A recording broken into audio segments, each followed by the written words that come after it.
পেঁয়াজ কাঁচামরিচ এই যে শাক দিয়ে দিলাম, পেঁয়াজটা একটু ভাজা ভাজা করছি, এখন এই শাক দিয়ে দিলাম,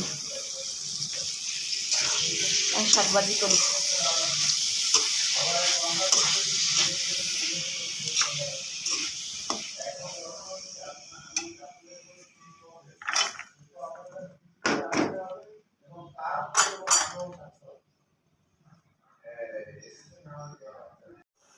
এই যে নুন দিলাম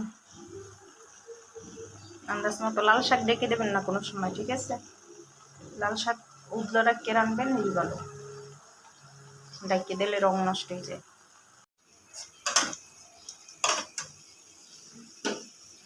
লাল শাকের ঝোল হয়ে গেছে। লাল শাক